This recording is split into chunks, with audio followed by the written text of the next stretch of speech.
সুধী দর্শক মণ্ডলী, আপনাদের সকলকে স্বাগত জানাচ্ছি। আমি ফাহিম মাসুর আসন সমীকরণ পডকাস্ট অনুষ্ঠানে। আপনারা জানেন আমরা গত কয়েকদিন ধরে আগামী সংসদ নির্বাচনের যে ৩০০ আসন আছে সেই ৩০০ আসনের প্রতিটি আসন ধরে ধরে আমরা অ্যানালাইসিস করি, এটার হিস্টোরিক ভোটিং প্যাটার্ন আলোচনা করি, এখানকার ক্যান্ডিডেটদের কে কতটুকু স্ট্রং ক্যান্ডিডেট সেটাও আমরা বিশ্লেষণ করি এবং তারপরে বেসড অন দ্যাট আমরা এক ধরনের প্রেডিকশনে যাই।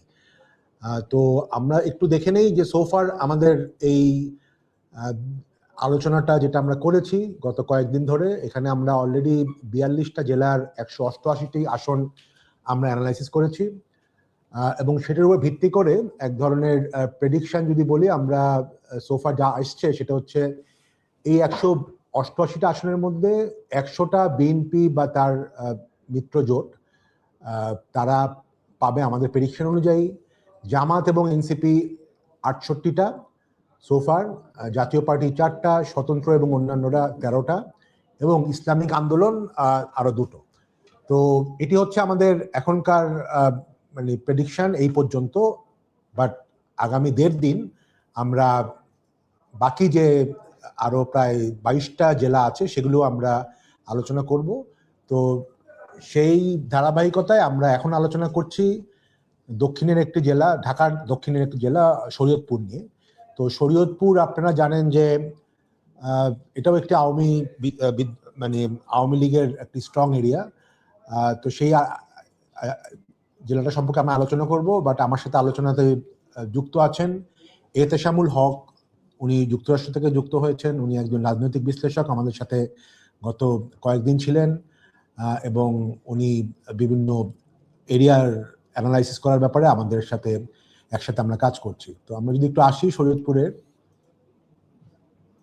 ১ আসনে যদি যাই, এখানে শরীয়তপুর সদর উপজেলা এবং জাজিরা উপজেলা এই দুটো মিলিয়ে এই শরীয়তপুর ১ আসন। তো সেখানে সাইদ আহমেদ বিএনপির প্রার্থী, জালালউদ্দিন আহমেদ বাংলাদেশ খেলাফত মসজিদের প্রার্থী। এখানে জামাত নিজে প্রার্থী দেয়নি, কারণ এখানে হিস্টোরিক্যালি জামাতের খুব বেশি ভালো ভোট বেস নাই। এবং সৈয়দ নজরুল ইসলাম স্বতন্ত্র প্রার্থী।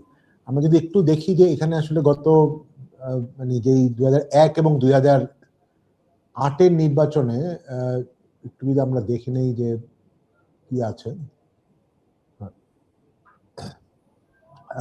এতেশাম, আপনি আলোচনা শুরু করতে পারেন শরীয়তপুরের এই আসনটার ব্যাপারে।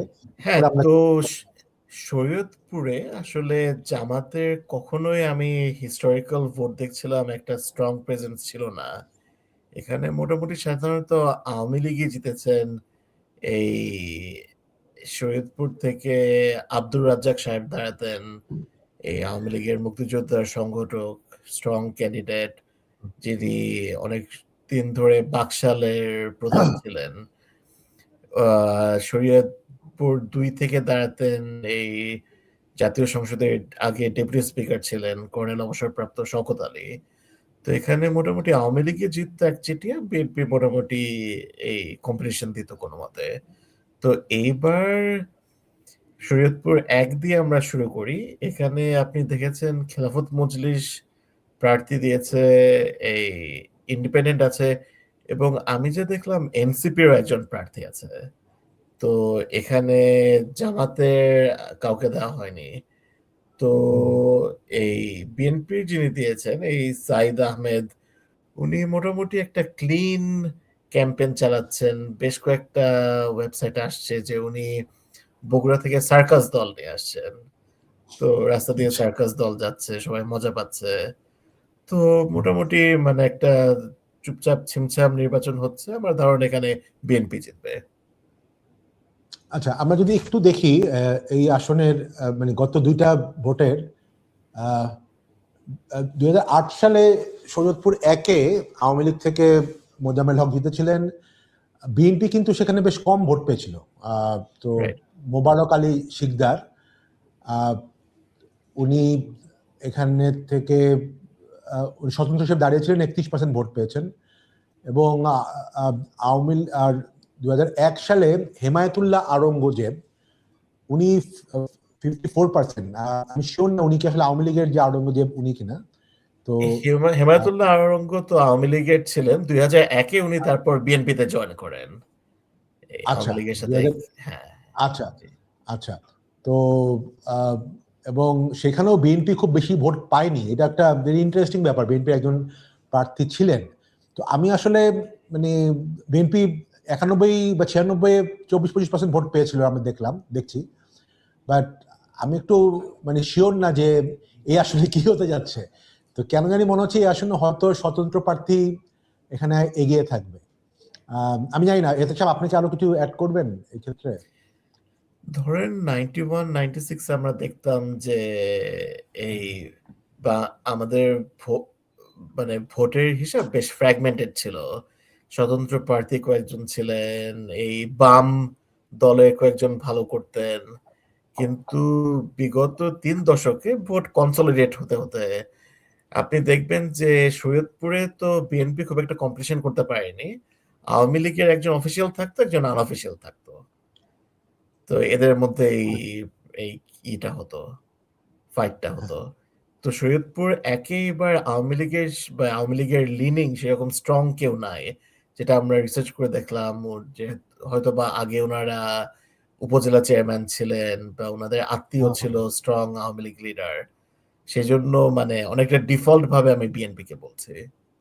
ওকে ওকে।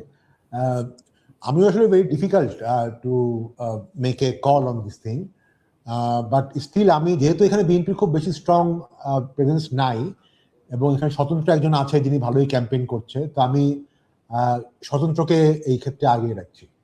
তো আমার প্রেডিকশন হচ্ছে স্বতন্ত্র, আপনি প্রেডিক্ট করছেন বিএনপি সাইদ আহমেদকে। ওকে, তাহলে আমরা একটু সৈয়দপুর 2-এ যাই। সৈয়দপুর 2-এ নড়িয়া উপজেলা ও সখীপুর থানা নিয়ে এখানে বিএনপির প্রার্থী আছেন মিস্টার কিরণ, শফিকুর রহমান কিরণ এবং মাহমুদ হাসান জামাত প্রার্থী।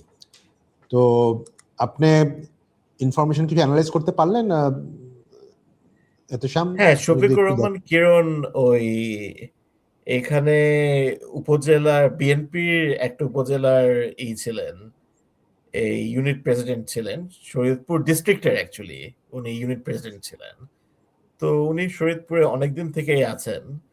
এবং আপনি যদি আবার ভোটিং প্যাটার্নটা দেখেন, এখানে শওকত আলী সাহেব মানে একদম অনেকদিন থেকে জিতে আসছেন। উনি মানে স্বাধীনতার যুদ্ধ থেকেই আওয়ামী লীগের প্রমিনেন্ট নেতা ছিলেন। তো যেহেতু আওয়ামী লীগ এখন আর সিটে নাই, আমার ধারণা এখানে এই শরীয়তপুর জেলার সাবেক প্রেসিডেন্ট দাঁড়িয়েছে বিএনপির, কাজে উনার অর্গানাইজেশন স্কিল নিয়ে উনার জিতে আসার কথা। ওকে, আমার কাছেও মনে হচ্ছে, কারণ যেহেতু এখানে ফাইট মেইনলি বিএনপি এবং জামাতের হবে, তো জামাতের এখানে অর্গানাইজেশনাল মানে আমাদের যদি দেখি আগের ভোটিং এর মধ্যে খুবই কম। জামাত সর্বোচ্চ ভোট পেয়েছিল 2% 1996 সালে। সো খুব বেশি মানে স্ট্রং বলা যায় না। তো সেই অর্থে আমিও মনে করছি যে আসলে অফকোর্স আওয়ামী লীগ এটা সবচেয়ে, আওয়ামী লীগের ভোটই হয়তো মেইন এটা হবে। তো সেই ক্ষেত্রে আমিও এখানে এগিয়ে রাখছি শফিকুর রহমান কিরণকে, যেহেতু ওনার অলরেডি একটা প্রেজেন্স আছে এই এলাকায় বেশ কিছুদিন ধরে। আমরা তাহলে একবার একটু শরীয়তপুর 3-এর দিকে যাই। এখানে শরীয়তপুর 3 হচ্ছে ডামুডা, গোসাইহাট ও বেদরগঞ্জ উপজেলা। এখানে দুজন প্রার্থী, মিয়া নুরুদ্দিন আহমেদ তপু বিএনপি প্রার্থী এবং মোহাম্মদ আজহারুল ইসলাম জামাত প্রার্থী। এই দুজনের মধ্যে হয়তো ভোটে মানে মেইন প্রতিদ্বন্দ্বিতা হবে। তো এক্ষেত্রে কি মনে হচ্ছে এতেশাম?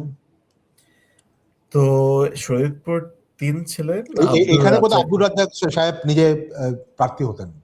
রাইট, এবং উনি মানে বরাবর জিতে আসতেন। উনি মারা যাওয়ার পর ওনার ছেলে নাহিম রাজ্জাক এখানে দাঁড়াতো। ইয়াং ম্যান ছিলেন, আওয়ামী লীগের ফরেন কমিটিতে ওনার একটা রোল দেওয়া হয়েছিল। তো ওনারা তো এখন এরিয়াতে নাই, থাকলে অন্যরকম একটা চেহারা হতো। তো খুবই ইন্টারেস্টিংলি এখানে মানে ভিআইপি ক্যান্ডিডেট আসছেন, যিনি হলেন মিয়া নুরুদ্দিন অপু। ওনার প্রচন্ড ডাকনাম। উনি 2001 থেকে 6-এ এখনকার বিএনপি চেয়ারম্যান তারেক রহমানের এপিএস ছিলেন। এবং ওনার যেটা কার্যালয় ছিল হাওয়া ভবন, ওইখানে উনি বসতেন এবং মোটামুটি উনার ওই কার্যালয়ের সাথে একটা পরিচিতি ছিল। এই 1/11 সরকার আসার পরই উনার উপর প্রচন্ড আক্রমণ শুরু হয়। এক পর্যায়ে উনি দেশ থেকে চলে যান এবং মানে মোটামুটি ১৫ বছর উনি বাইরেই ছিলেন এবং ২০২৪ পট পরিবর্তনের পরে উনি একদম অন্য অনেক লিডাররা পরে আসছে। এই অপু সাহেব ২০২৪ চলে আসছেন এবং শরীয়তপুর ৩ একদম মানে গুছিয়ে কাজ শুরু করেছেন।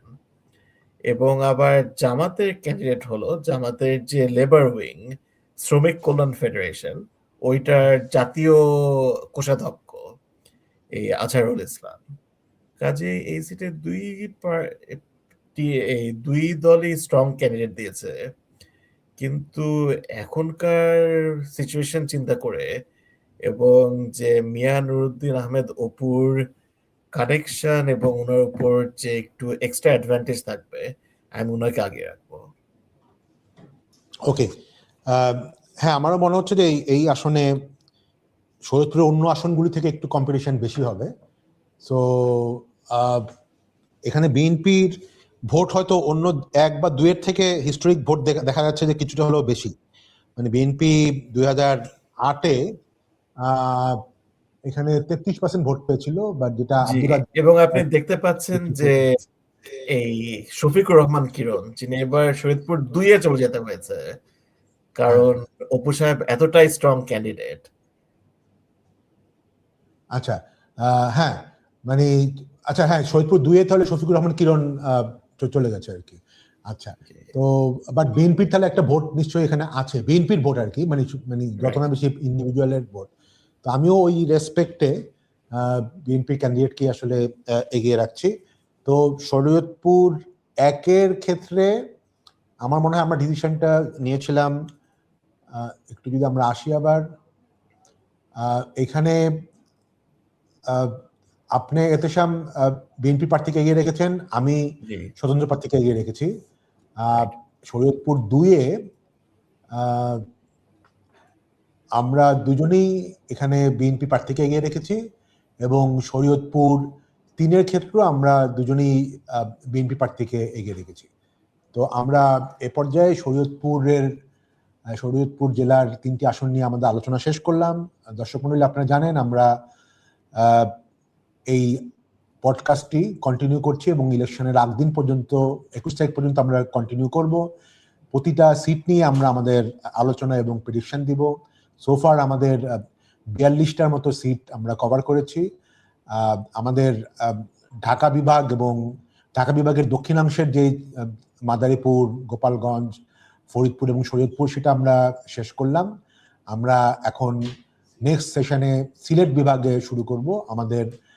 তারপরে আবার আমরা ঢাকা বিভাগের রিমেইনিং যে ডিস্ট্রিক্টগুলো আছে এবং সেগুলো এবং ময়মনসিংহ জেলা নিয়ে আমরা আমাদের পডকাস্ট কন্টিনিউ করব। তো ধন্যবাদ, আমাদের সাথেই থাকুন। আমরা খুব তাড়াতাড়ি সিলেট বিভাগের 4টি জেলা নিয়ে আপনাদের সামনে উপস্থিত হচ্ছি।